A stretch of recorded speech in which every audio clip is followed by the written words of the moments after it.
வணக்கம். இன்றைக்கி பிரதோஷ வழிபாட்டில் நான் செய்த அபிஷேகத்தை தான் உங்களோட ஷேர் பண்ணிக்க போகிறேன்.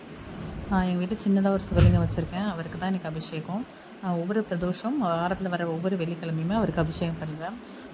இன்றைக்கி பால் எடுத்து வைக்க மறந்துட்டேன், பிரதோஷம் மறந்துட்டேன். அதனால் இன்றைக்கி வெறும் பன்னீர் மட்டும் தான் அவருக்கு அபிஷேகம் பண்ணுறேன். முதல்ல வெள்ளி அப்படிங்கிறதுனால கொஞ்சம் கருத்துருவார். அதுக்காக அவருக்கு முதல்ல எப்பொழுதும் திருநூறு அபிஷேகம் மாதிரி திருநூறு வச்சு லைட்டாக தேய்ச்சிடுவேன்.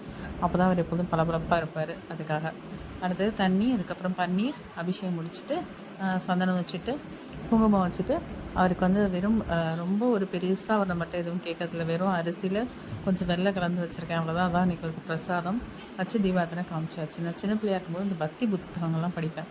அப்போ படிக்கும்பொழுது சிவனை கும்பிட்டா பிறவாவரம் நம்மளுக்கு கிடைக்கும் அப்படின்னு சொல்லிட்டு, அப்போ இருந்த நம்ம மனநிலைக்கு எதுக்கு நம்ம பிறவாவரம் பிறந்தால் தானே நம்ம அடுத்து சந்தோஷமாக இதுமாரி ஜாலியாக இருக்கலாம் அப்படின்னு நினைப்பேன்.